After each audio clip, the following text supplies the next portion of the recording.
I'm sitting down with Elaine Fleischman and Martin Daniels in Cape Town. Now, these two became friends under unusual circumstances. I'm going to let them tell you about it. Hello. Hi, how are you? Good, thanks. How are you? Good. Thank you for welcoming me into your home. Only a pleasure, Cape Town style. Now, Elaine, you met Martin under a circumstance that I think a lot of us might not be able to relate to. Why don't you explain to us how the two of you met? Okay, so my fiance James and I, we moved into this apartment about going on 3 months now. And we noticed, well, firstly, the tenant before actually mentioned to us and said that there was a person living beneath the balcony. So we thought nothing of it, and we thought, okay, well, as long as they keep out of our way and we mind our own business, we'll be able to kind of get along. We then realized that he was sleeping beneath the balcony every single night. And as winter came in fast and furiously, I decided, like, sitting here in this comfortable flat with duvets, blankets aplenty, I just couldn't live with myself with the fact that he was sleeping downstairs without an actual duvet, without anything to keep him warm. So I basically, I went over the balcony and I called to him and I said, Martin, hello, dude. I didn't know his name at the time. So I was like, hello, here's a blanket, but you actually can't stay here because the body corporate doesn't want you here, and they've been complaining.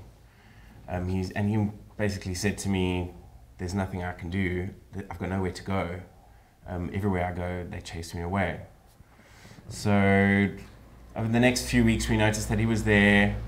And then one evening, he just called up to me and asked me for some boiling water. And I thought, wow, that's actually pretty strange, because you meet some homeless people at the traffic light or walking around town, and all they want is money, And I just thought it was quite special that somebody just wanted hot water just so that they can make themselves a cup of tea. So I made him the hot water, gave it to him 2 or 3 times. One morning, I even noticed that I think he definitely did, because there was nobody else who would have thrown it up. 2 boxes of Chinese blooming tea. And I thought that was very special, because it's the most exquisite tea. It just blooms into a flower when it's put into a clear glass. And yeah, so I gave him food every now and then, and I gave him clothes that I was getting rid of out of the cupboard. And yeah, and until one night I just sat down and I was actually discussing with my fiance, and I was like, what can I actually do? What kind of resources and connections have I got that I can actually connect this man with a new job? And he called up to me, I think it was that night, and he said to me, don't you have a job for me? I said, buddy, I work in a hair salon. It's very different to what you've been doing. And I said, well, I can try actually connect you with as many people as possible.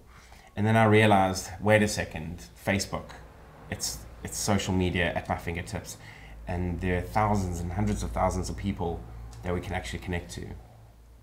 So I wrote up a little article, wrote up a little post, and I basically asked people if they had any idea of how we can get Martin a job, because he desperately wants to work, and he doesn't want money. He wants to be able to support himself and to be able to better his situation. So I made the post. I sent it through to a friend of mine who owns a blog, goodthingsguy.com. He forwarded it, and it's almost gone viral. It's just gone completely crazy. Martin, what was your first impression of Elaine when you first met him?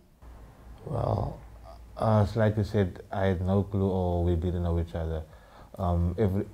Everywhere I go, like you said, people chase me away. I paid times with the security in the cops, so I minimize on the certain roads I sleep.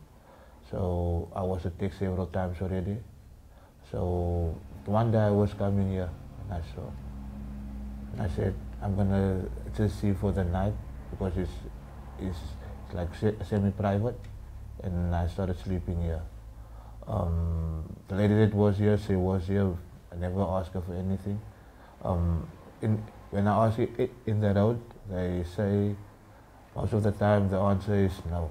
But I ask for whatever I need to ask for work, food. Even for in the shop, I saw 2 rand, 3 rand. Please help me with 2 rand, 3 rand. Gone. I have to put some stuff away. Many nights also, no food. And I learned to not ask. Then, like I said, the one night I asked because I was thirsty and it was cold. So, hot water. I've been also many times picked up for asking, but I didn't ask.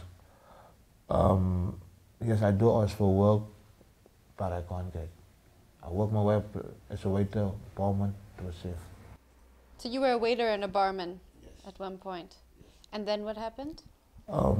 Because of my understanding and quick ability of learning, a lot of waiters feel like I'm pushing down their boundaries because it's a money-making thing.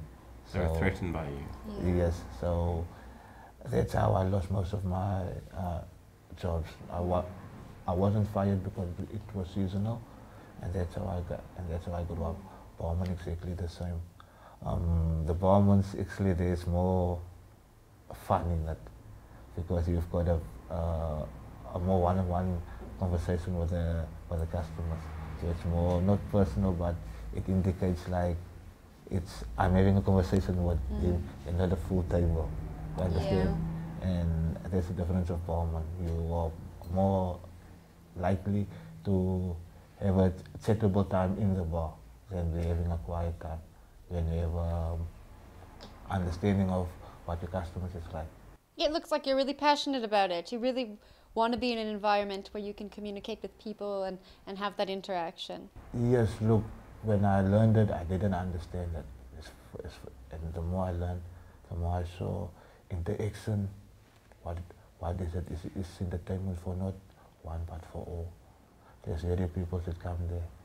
People is looking for quality, not just for I'm there and it has to be done.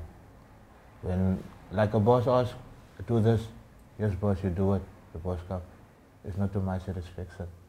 Find to learn out the boss's satisfaction, do better than what you ask. And that's how I grew in the industry.